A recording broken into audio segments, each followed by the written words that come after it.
I'm Joseph, And I'm Nick. and this is Fish Jelly. Yeah. How are you? I'm good. I'm great. I'm grand. How are you? Okay.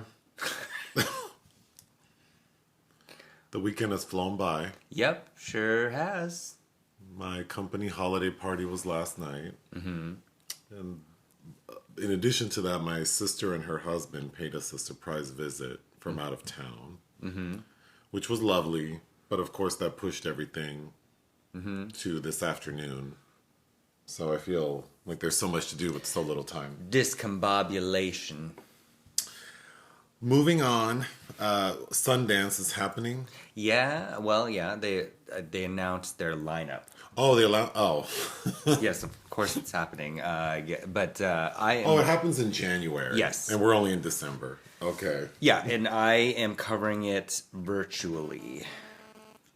that's it.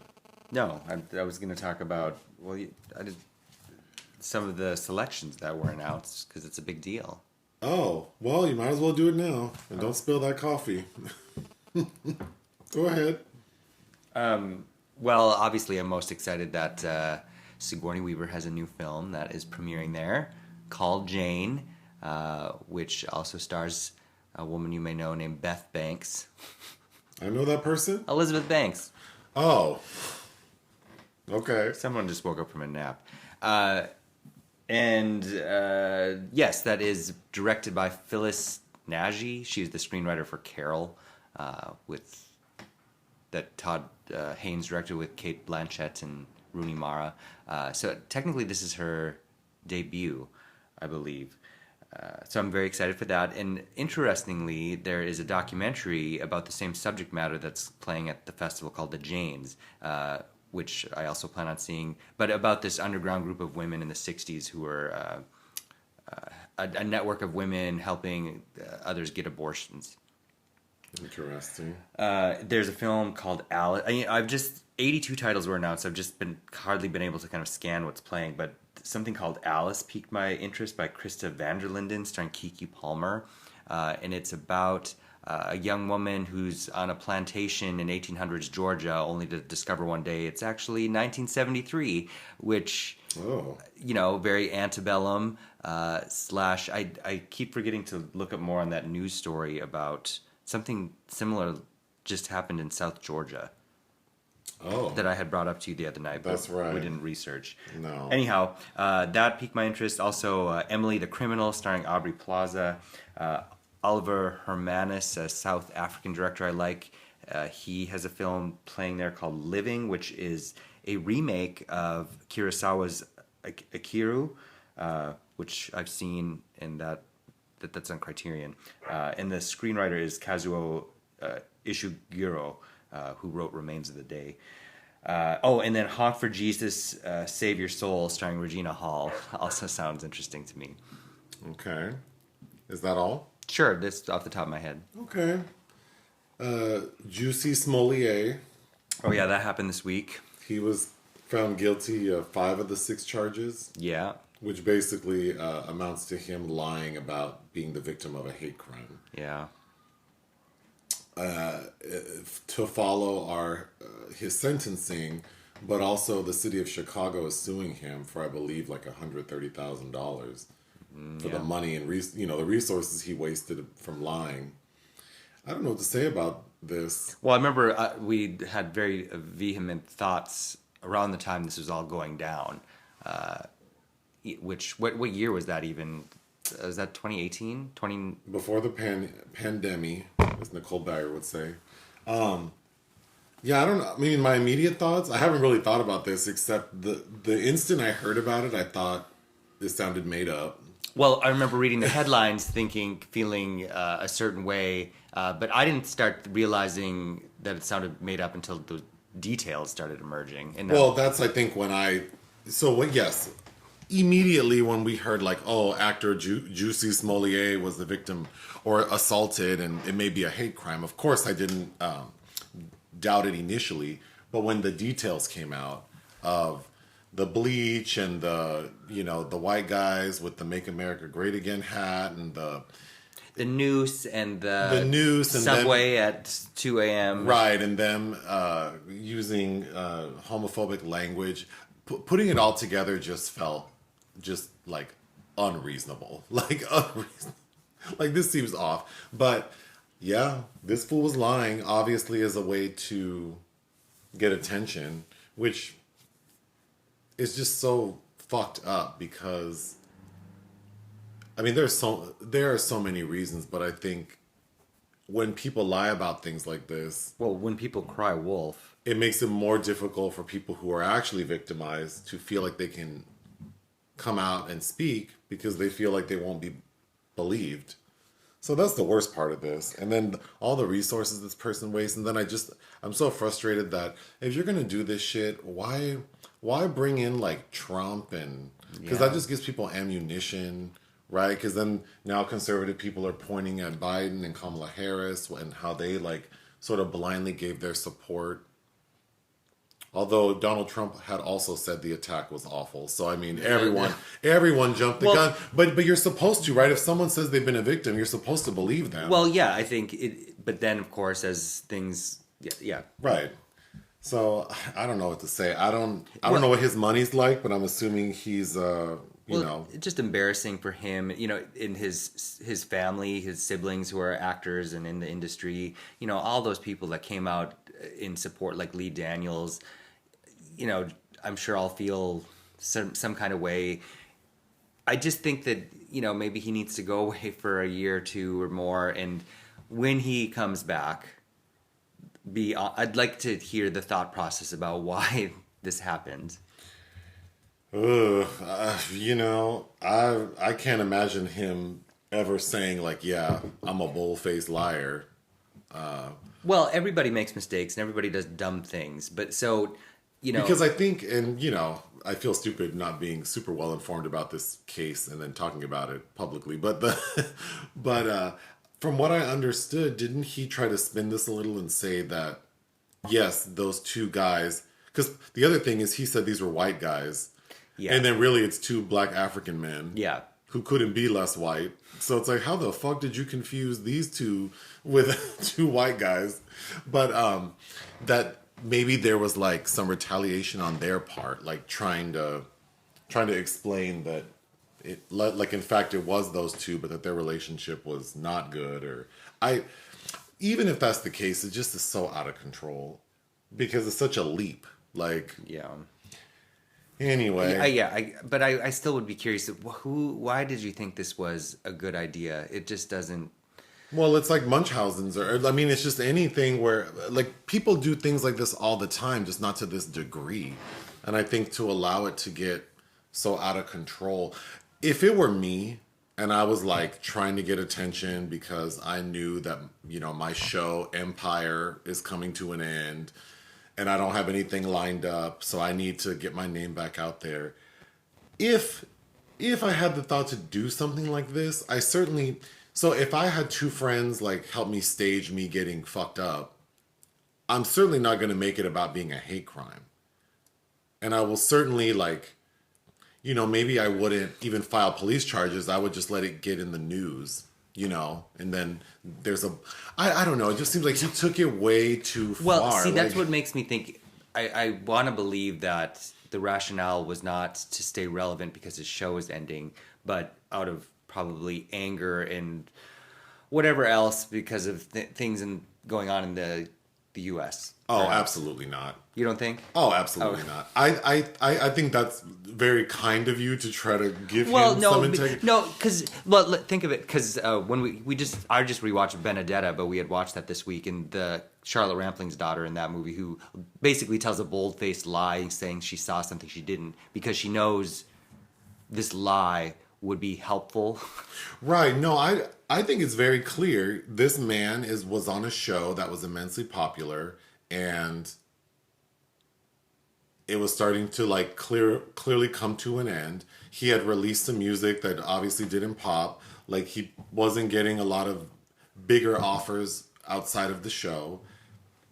I mean, it just seems like it makes perfect sense that he would orchestrate this thing to get his name out there, to build sympathy, to hopefully garner him into a new chapter of his career. And that shit just backfired so hard. Which is why it'd be nice if he could ever get to a place to be open and honest about what really went down or his rationale. Because that will be the story, is to think that he was pulling a stunt for these superficial reasons. And not that I think there's anything really honorable in what he did, but I want to believe that there's something in there that made some kind of sense that I can empathize with. There won't be. It was a publicity stunt it was like Janet getting her titty pulled out. It was just a stupid thing. And the fact that she just didn't say what it was affected her career.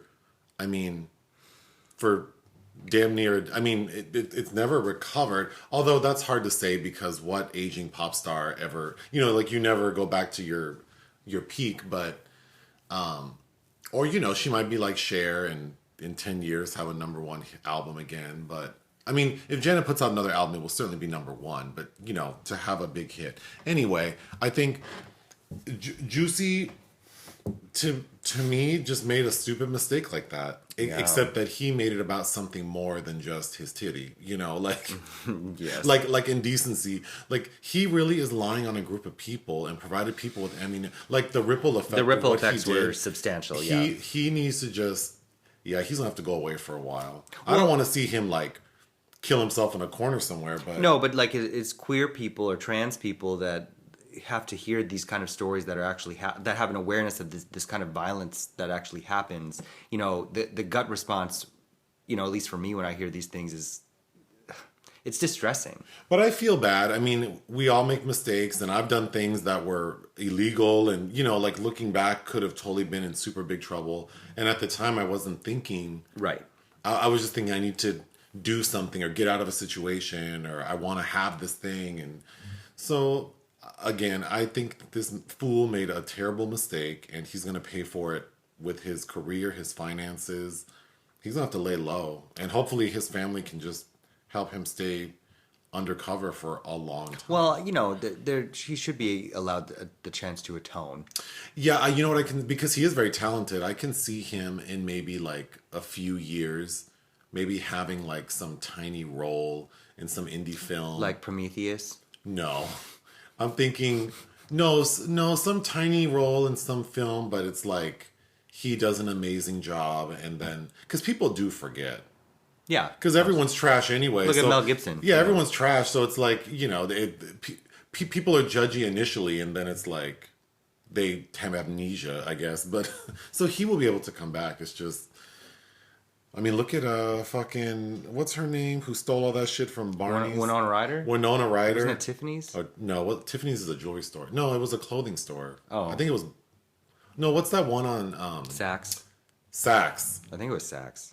Yes, it is Saks. It's on La Cienega. Yeah. San Vicente, I think. But anyway, yeah, look at how embarrassing that was for her, and then... It's become It did affect her career. It did, but she's been, But she's, yeah. So, he's talented. He'll get back. His family's talented. Hopefully they can help his ass. Anyway, moving on to people doing stupid shit, apparently. I was reading that, West Side Story, the Spielberg remake, effectively tanked at the box office. Yeah.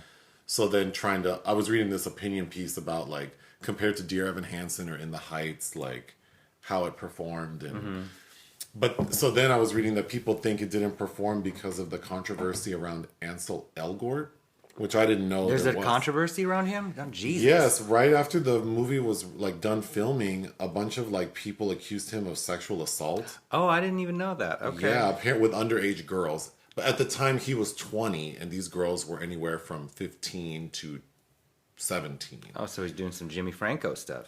Yeah, because it was on Twitter and sent I guess he's a DJ. So again, I'm talking about shit I'm not fully informed on. Oh, wow. Okay. But apparently he's a DJ, and from his alternate Twitter account was DMing these underage girls and allegedly sending them dick pics and requesting inappropriate pics. And apparently there are photos of him with these girls, so he actually did meet them.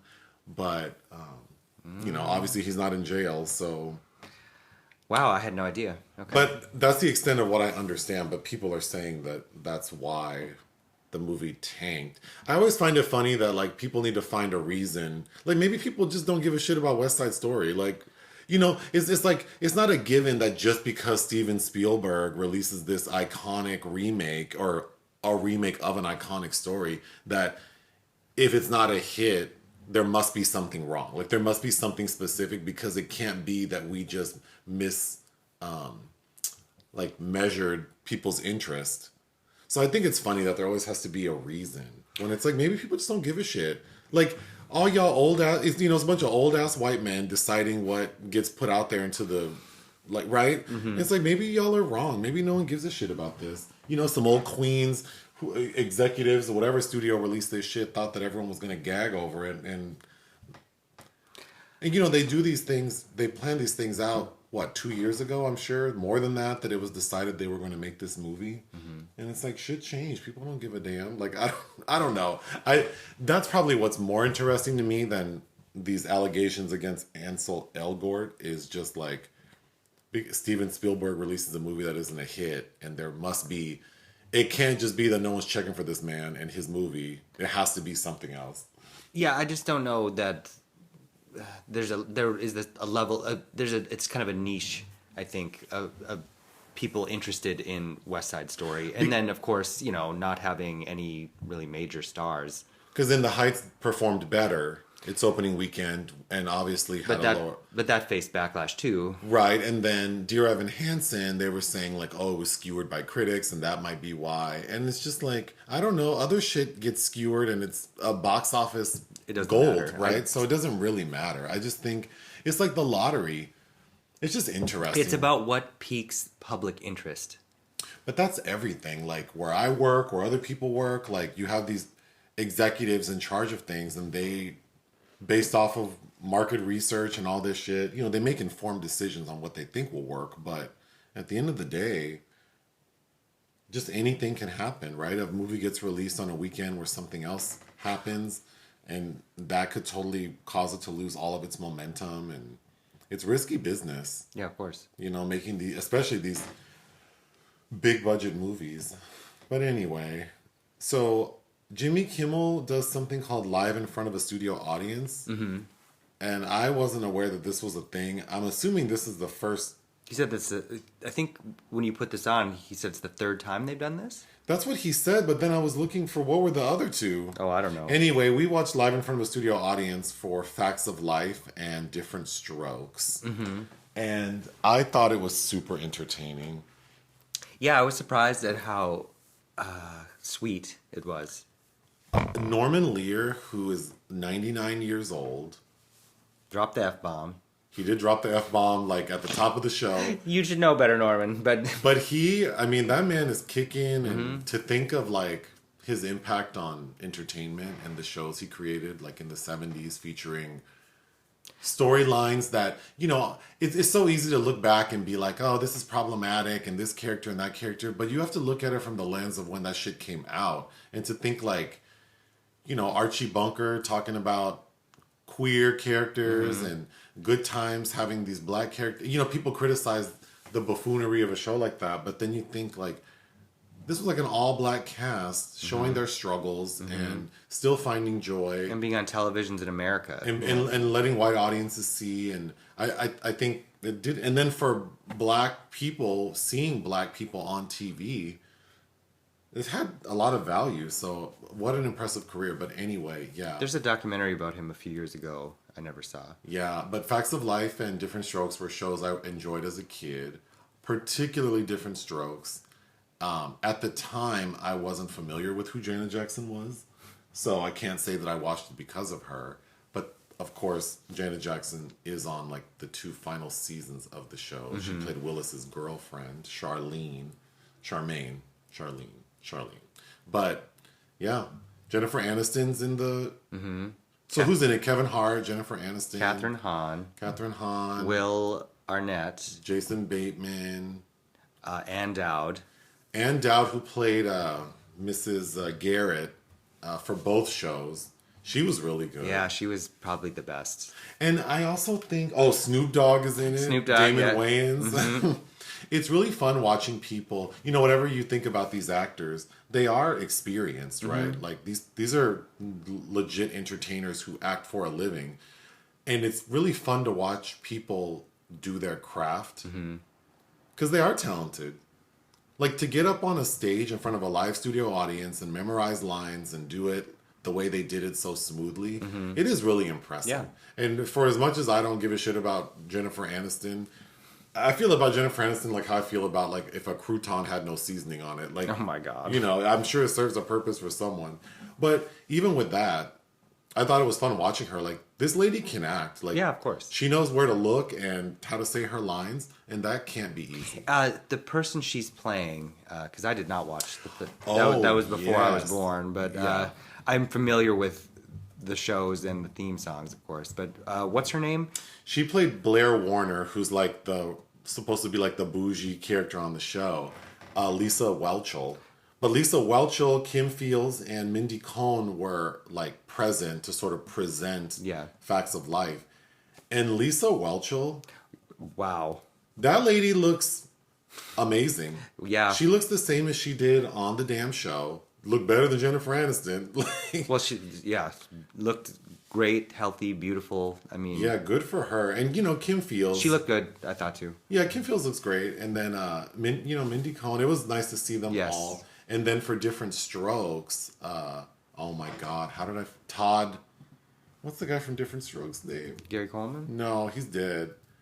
The one who plays Willis, Todd Bridges. Todd Bridges presented Different Strokes. Oh, yes, yeah. So that was nice to see him. And, everyone else is gone, right? Like Gary Coleman, Phil Drummond, Conrad Bain, Dana Plato, of course, Edna Ray. They're all gone, so he's the last one. I didn't expect to see Janet on the thing, but... No. I thought John Lithgow and Kevin Hart were super cute. Yes. Kevin Hart sits on... Because Kevin Hart plays Gary Coleman. He's so little. He is so Kevin little. Hart. But sitting on John Lithgow's lap. And they're just doing it. I thought that was super sweet. It was. And Snoop Dogg is... Snoop's funny. I hope Snoop gets his credit when he's long gone. Because he's such a... In the realm of entertainment... I mean, that man went from like... Murder was the case that they gave me, literally. Like, this fool has murder charges he had to fight. To doing, like, shows and With like Martha mainstream Stewart. commercials with Martha Stewart and everything, literally everything in between. A gospel album, obviously gangster rap. But also, everybody likes him. And everyone fucking likes Snoop Dogg. And this fool lives in Rancho Cucamonga, is it? Or the Chino Hills? And, He lives somewhere random, like a suburb of LA. he likes to post on Instagram. And he likes to post a lot, and he's funny, and he seems very like. I wouldn't know. I don't know that he would be considered progressive, but he seems like he just gets along with everyone. I think so. He's done records with like flamboyantly gay. He's recorded with Robin. Yeah, like he. Katy Perry. It seems like you can put him with anyone, and he just is chilling. Yeah, and I think that's a really great symbol of like how people can grow and be. I want to believe that he's like a very tolerant, accepting person, and he's just chill. And it's probably all the damn marijuana. But anyway, you wrote down Queen of the North. I'm assuming that's you want to talk about Brooklyn Heights song. Yeah. So Canada's Drag Race Season 2, Episode 9. Well, I assume we would because we were talking about that. Yeah, so it was the reunion episode. But before we get into that, one of the judges, Brooklyn Heights, has a song. And we were hanging out. And I don't know why we even watched the video. I think we were... we were watching it with a friend. Mm-hmm. And then we started playing Drag Race Queen's songs. Yes. We played like some Evie Oddly videos. Kennedy Davenport Kennedy. has a song. I don't even want to make fun of it. I feel so bad for her. She's misguided. Whoever told her to record that track. Which is sad because she does have a voice. She does have a better voice. Yeah. What does RuPaul say? If you can talk, you can sing. But it's... But anyway, then we made our way to Brooklyn Heights has a song called Queen of the North. Mm-hmm. I'm assuming you liked it? I did. The video is, I think, especially For a drag race. For comparables. Compared to the comps, as our real estate agent would say. It's impressive, although I don't really get the point of the song or who is the Queen of the North. And because the song features Priyanka, who is the winner of season 1 of Canada's Drag Race, and she calls herself the Queen of the North. So yeah, it was a little confusing why. Because I feel like if this song had been presented on RuPaul's American Drag Race, she would have been read to filth for "What's your song about? You sound just like a vapid look queen." Okay, first off, I really like the track. The track is good. And I like the chorus because it's not Brooklyn. It's like some ladies doing kind of like operatic melodies. And then the video, like you said, I think is pretty... The visuals are really cool for what it is. But yeah, I would think if you have Brooklyn Heights and Priyanka singing about Queen... talk rapping about Queen of the North. And they both it would be like a battle track. Like they're dissing each other or something. And they both have a flow. I think Brooklyn starts out kind of strong in that track, and then it kind of... Well, because she has nothing to say. She has not... Yeah, it's like, what are you saying? So you make people go loony when you dance on stage? Okay.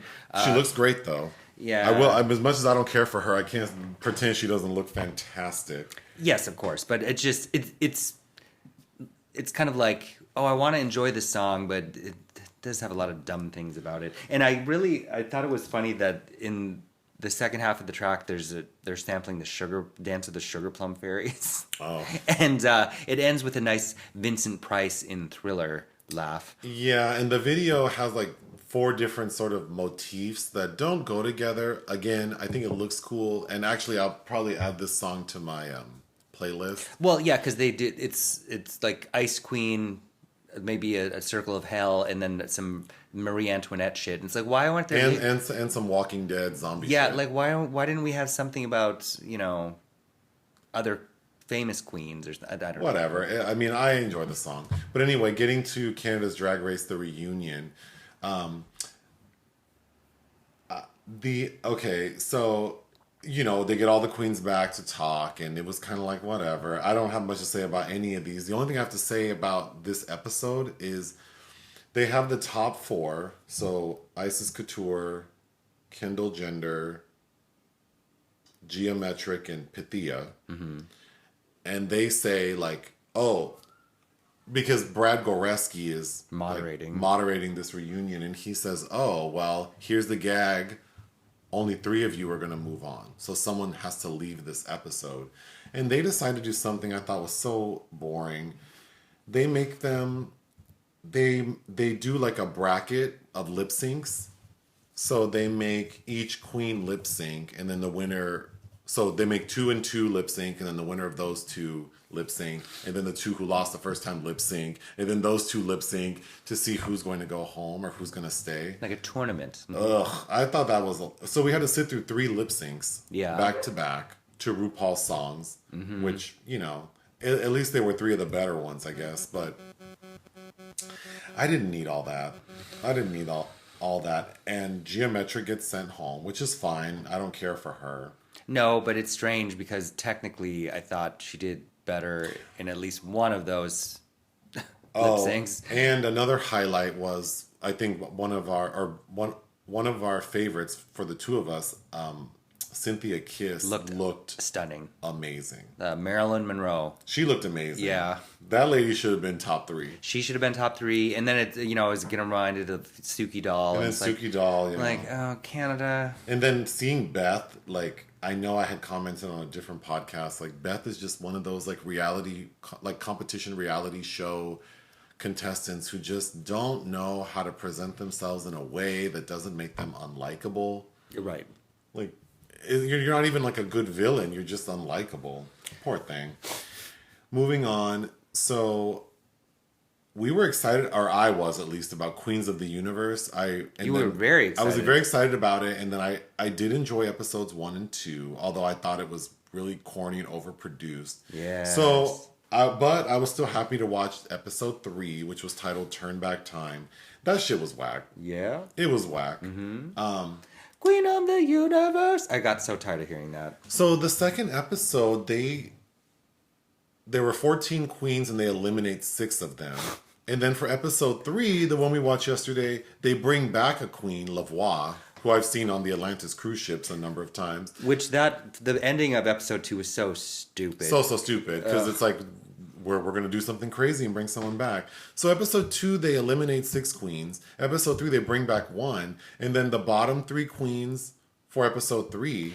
which are determined by the audience. Okay, let's talk about that in a second. But the bottom 3 queens, right as they're about to announce who's going home, they say to be continued. Ugh, that was so annoying. For what? The top of the next episode? The judging panel is also... Well, first of all, let's talk about the audience voting. Because that audience is not that big. Right. There are maybe like 50 people in there. Right. And it's like, what qualifies them?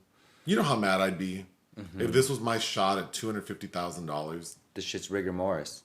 Yeah, it is rigor mortis. Like, and then you have an audience filled with like loohoos, yoo-hoos, whatever. Plebeians. Yeah, voting me off. Well, especially because one of the worst performances was not in the bottom 3. Okay, let's talk. Okay, so so now it's for episode 3. There are 9 people. So Aria B. Cassadine does "You Make Me Feel" by Sylvester. I thought she looked fantastic. She sounded just like Sylvester. I agree. I thought that was a highlight. Leona Winter sings the winner. That's the French one. A truncated version of She sings "The Winner Takes It All" by ABBA, and that shit was crunchy. Yep. She ended up in the bottom 3. Then Regina Vos sings "Unbreak My Heart." Sings "Unbreak My Heart" by Toni Braxton. Not good. No, because she was, Toni Braxton has a deep voice, so she tried to sing it deep, but then when she tried to go, I don't know, that was crunchy. Greg Queen sang "Dream a Little Dream of Me." I thought that was fantastic. That was pretty good. That was fantastic. Well, I listened to that Mama Cass track I listened to a lot anyway. Matante Alex, the one who yodeled in episode 2 or whatever, she sang Dolly Parton's 9 to 5. That was crunchy. That was bad karaoke. Because they even said when her last performance, like, your yodeling is like out of this world. We hope you can do more. And she even says, like, I want to do more. And then she starts 9 to 5 yodeling. That shit was so crunchy. She was in the bottom 3. Then Rani Kohinoor, I hope I say that correct. She's Indian. She sings "My Heart Will Go On" by Celine Dion. Very impressive. And that was really impressive. Ada Vox, she's the one that has like a congenital condition that caused her like vocal cords to be affected, so she has a very high voice. She did "I Put a Spell on You." I thought that was excellent. She, I think, is the best. Yeah, and she looks great. I thought she was like Ursula the Sea Witch, which I loved. I was so the most disappointing of the night was Gingzilla, who I really liked. He has a very masculine voice, which I don't normally care for, but the first time we heard him sing in the last episode, I thought he sounded so good. And then this fool comes out looking crazy, singing "Believe" by Cher. Which, was my jam in 1998. Right, and he did not do it justice at all. So but somehow he ended up being safe. And then Lavoie, the queen who was able to return, she does "Car Wash," which was okay. By I think it's Rolls Royce. Is that the name of the band? Now I'm embarrassed that I don't know that song. But the film was directed by Michael Schultz. I was correct. It is Rolls Royce. She was all right. Yeah, it was fine. I've seen her perform, like I said, a number of times, and she's a fantastic performer. I actually think she's more funny than engaging as a singer. Sure. Like, I would never pay for her music, but I would pay to see her perform. Yeah. Because of the comedy part. Anyway, I will continue to watch the show because there are a lot of talented people, and I want to see what the themes are. And I do love seeing queer people. Of course. On TV. So I will continue with this, what is sure to be a dumpster fire. Okay. But the judging. Oh, yes, the judging. Go ahead. Let's read these bitches. No, Trixie Mattel, oh my God, like, seems to be gagged at everything. It's just so annoying to watch the insincerity of it. And then them scrambling to say something nice when y'all know they don't want to say something nice. And then not giving critiques at all. And then who cares how they look, really? It would be like if we're, like, you and I are known for giving honest critiques about film, and then we get hired by, like, NBC Universal, and we start doing, like, video reviews, and then all of a sudden we're saying, like, the next Fast and Furious movie was a fun ride, and unparalleled action sequence. Like, It's just so fake. Yes, it's fake. Trixie Mattel is known for being obnoxiously like pretentious and saying it how it is, and then you get on this show and you're just being nothing but like trying to find compliments. Right. Well, and then it's like there's a weird competition between her and Michelle, it feels like. And then Leona Lewis, who looks amazing, is just, I think, trying to be nice, sometimes constructive. Vanessa L. Williams. Well, she started out strong. The first 2 episodes, she was being very... She started out a little bit on this one, too. Like, she's like, I hate ABBA. Yeah, but then in moments where I thought she would eat someone alive, she's like... Great performance. Demure. Great attitude. Yeah. And then some of the... You know, the other thing I don't like is when these contestants give a sob story before the judging, and then the judges respond to that instead of critique what they were standing there to do. Ginzilla's thing was all about that and not about his performance. Which was, I didn't love Which that. was subpar. We can move on. Films released that were not covered. The Last Son. Oh, yeah, which I didn't even get... I wasn't... invited to review it, but The Last Son, Tim Sutton has a new movie with what's his name from Wings and Sideways. I'm trying to think. We just watched Sideways. Oh, Machine Gun Kelly's in it, and Sam Worthington. Oh. And why can't I remember his... Thomas Jane. Okay. For some reason, I thought Thomas Hayden Church was in it. Never mind. Yes, which I would watch. I think Tim Sutton is interesting. We reviewed a film by him a couple months ago, Funny Face. Oh, I don't recall. You don't recall? You don't recall Funny Face? No. With the mask? That kid that wears that weird mask around? And it's about gentrification and Rhea Perlman and... No. Are you sure I saw that? Yes, you did. We did a review? Yes, we did, sir. With the girl in the hijab that he befriended? Yes, and the rich guy who's trying to... Yes. And they want to make like a baseball stadium or something where his home is. I couldn't tell you what that movie's about. Oh my God, your memory. I just remember thinking the man was good looking. That's it. Oh, and Johnny Lee Miller gives a very over-the-top performance. Anyway, The Last Son. But we did get to a lot this week. We released a lot of videos. Yeah, we did. Cha-ching. An extra $27 in my checking account now. Let's do it again. So, movies you watch for fun. The Shape of Things to Come. Yeah, you watched this too. I did? What's that yeah, about? It was the Riff Tracks movie we watched.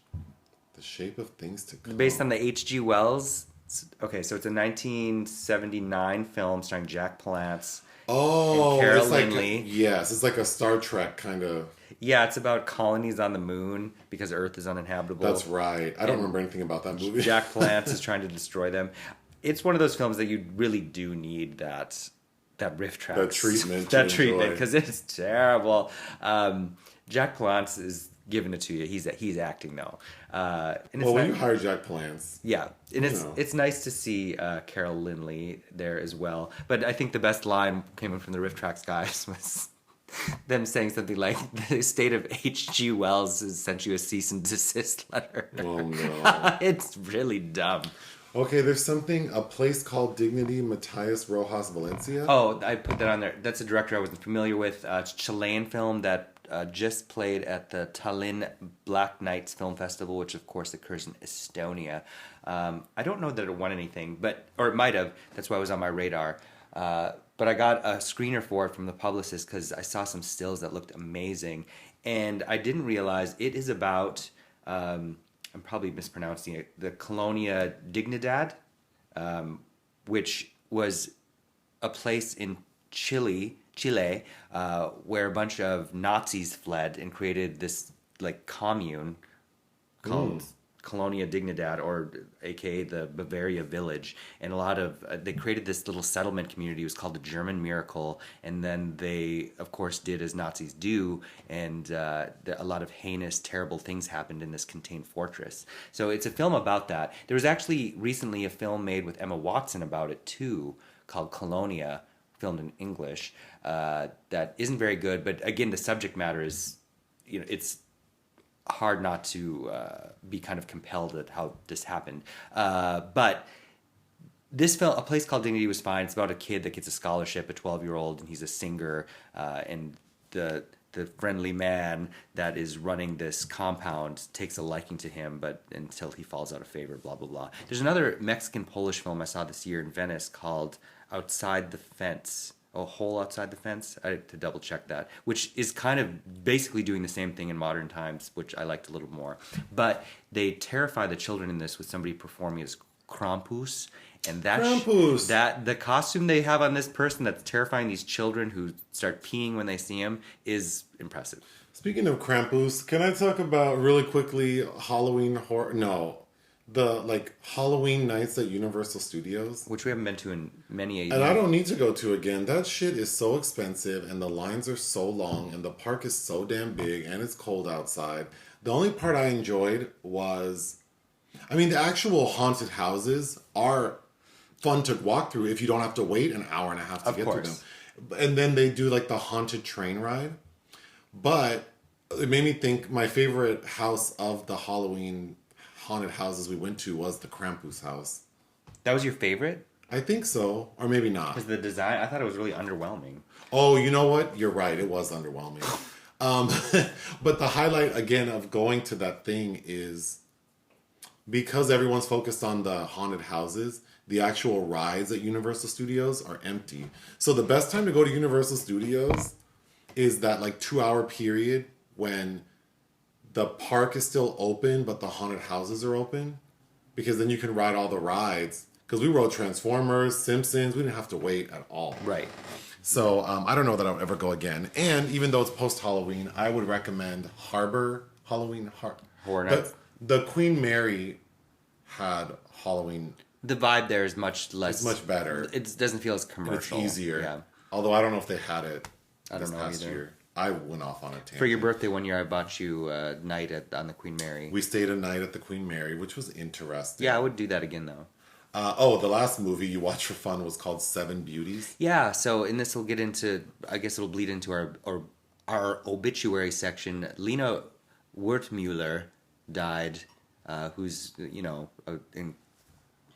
an incredibly notable film director, the least of which being the factoid about her being the very first woman nominated as Best Director at the Academy Awards. Okay. And that was for 1975's Seven Beauties.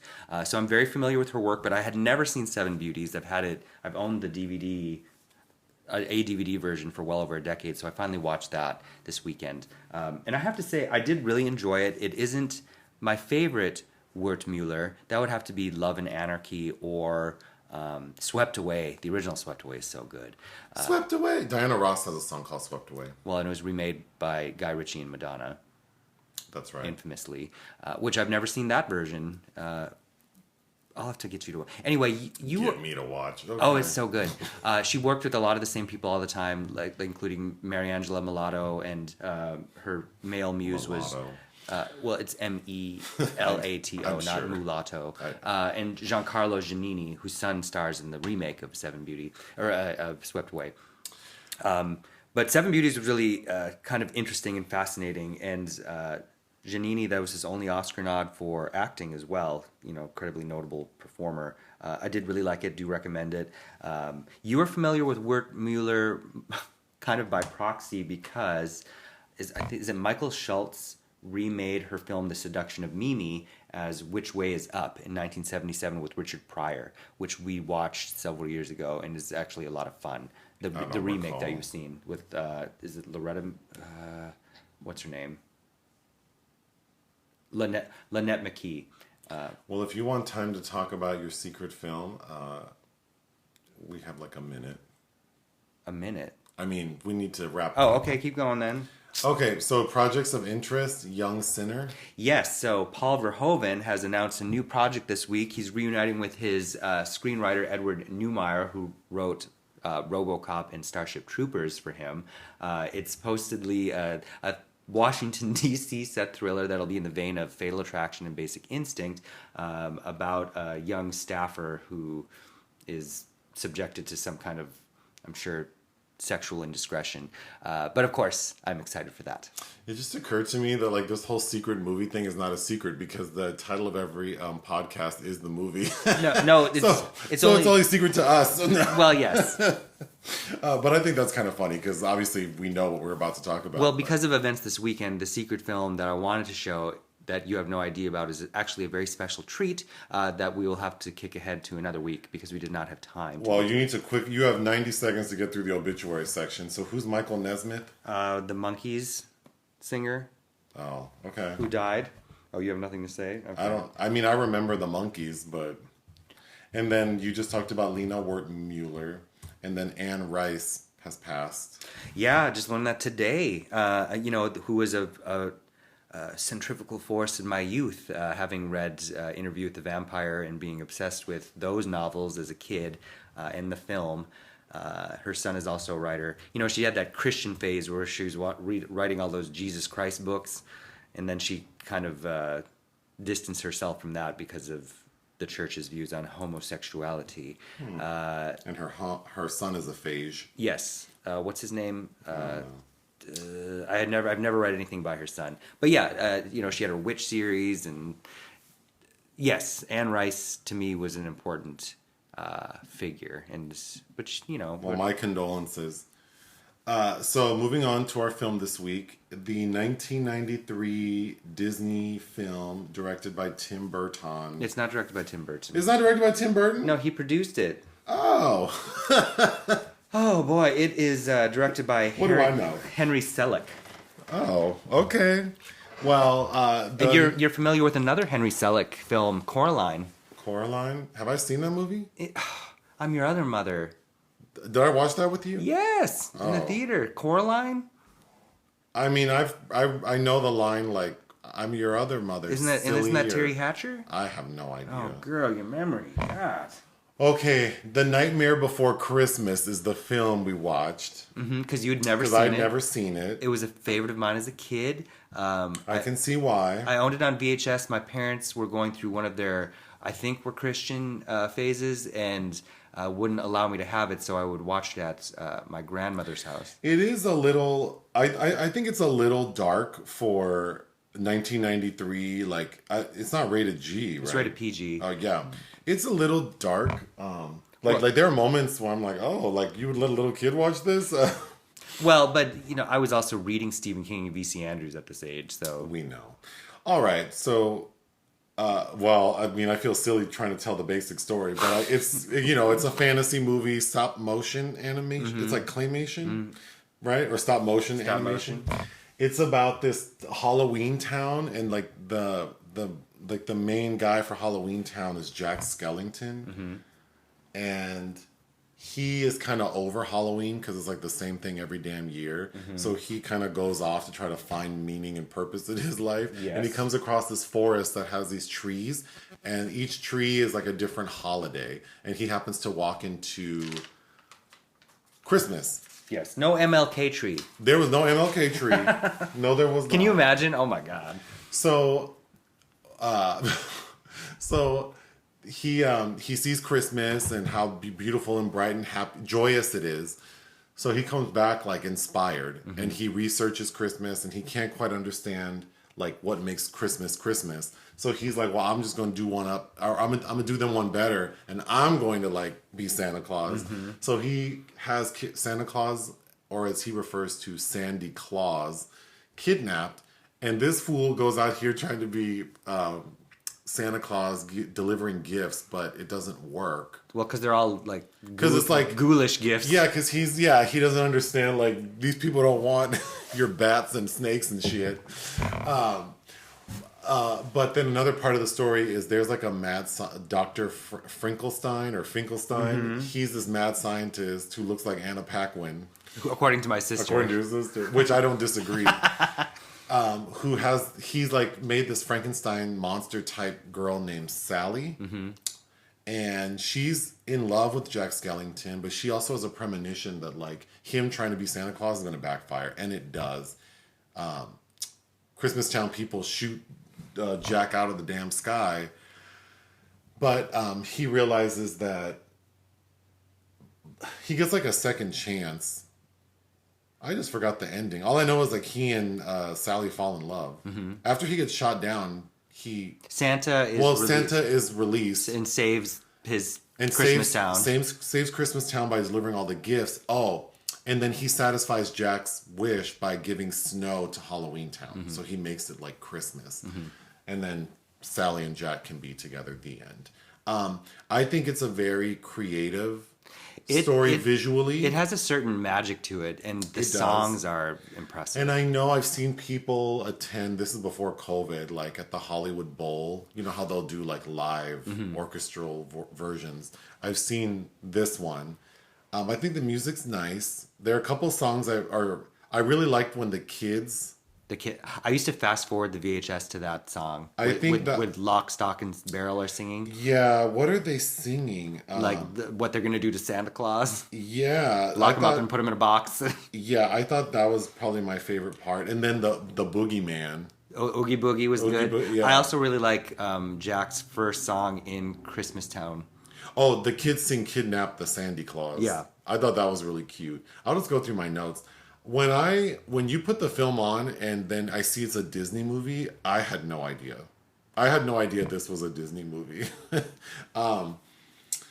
Sally, she wants to get away from Dr. Finkelstein. So this bitch, like, stays drugging him.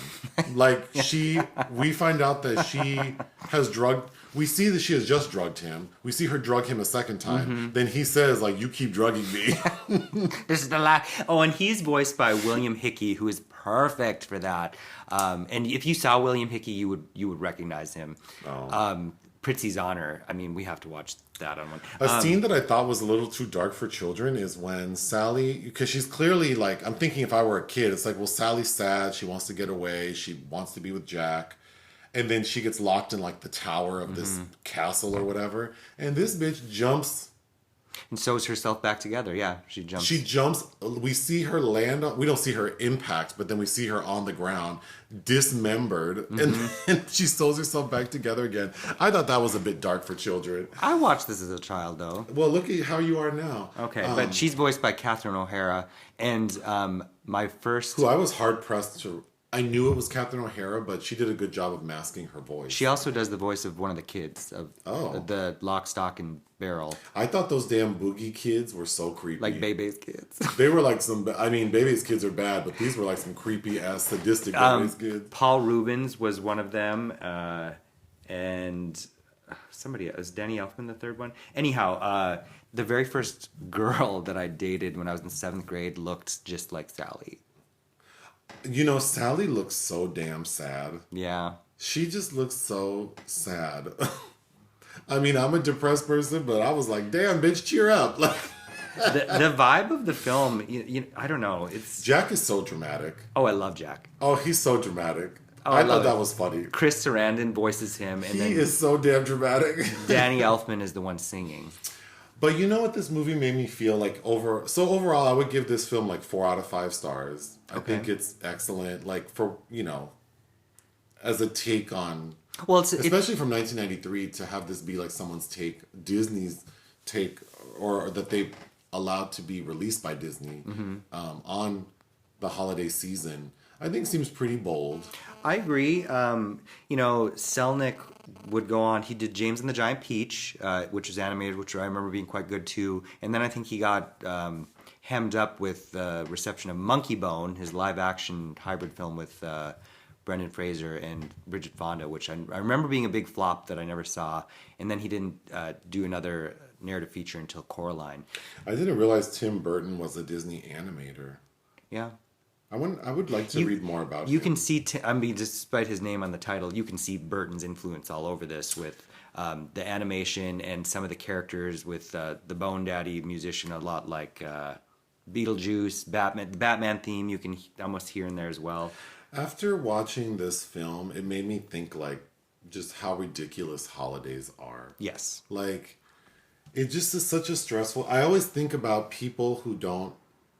the holidays can be really triggering for a lot of people. Like if you don't have family, loved ones, Valentine's Day, if you don't have a significant other, you're reminded of it. If you do, you feel pressure to execute some act of, love, and then when I think about Christmas, it's just like putting ourselves, I mean, not me, but, you know, putting people put themselves into debt, trying to, like, execute some fantasy over something that is like, do you even believe in this shit? Like, well, and how obsessive people are over these traditions as well. Because it's like, as soon, you know, the film opens with them doing their Halloween song, which they prepped for all year for this grand tradition, this performance, and then immediately the next day they have to start planning it again, which reminds me of how the Oscars feel and how everybody's trying to guess who's going to be nominated as soon as the Oscars just happened. Like, can we get a minute? Can we shut the fuck up about it? Well, even in our neighborhood, it's like we have so many fucking trashy ass people who live here, and I'm saying that for a host of reasons, but also like these people look bad, they don't keep their houses up, they dress like shit, whatever. And then many of these homes have Christmas decorations, and I just find it funny. Like, this is important. What does this even mean to you? Like, because I mean, isn't it about the birth of Jesus? Like, well, yeah. Several of our neighbors have full like life-size manger or nativity scenes. Mm-hmm. I just think that's so weird. I'm giving back. Or then like what? 4th of July. You know, there are a lot of like. Latino people in our neighborhood, and I just think it's funny, like, as a person of color, I'm not out here shooting fireworks celebrating like this nation right now. I just think it's funny how people just get whatever.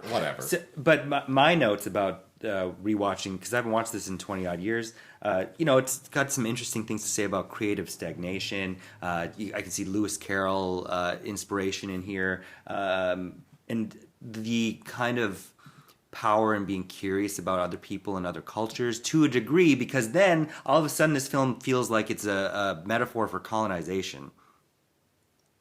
Like, I'm just gonna come in here and I'm gonna steal your shit and then I'm gonna come put my stamp on it, is what it feels like. Well, Jack is interesting because I think his intentions, he's selfish, like he's trying to...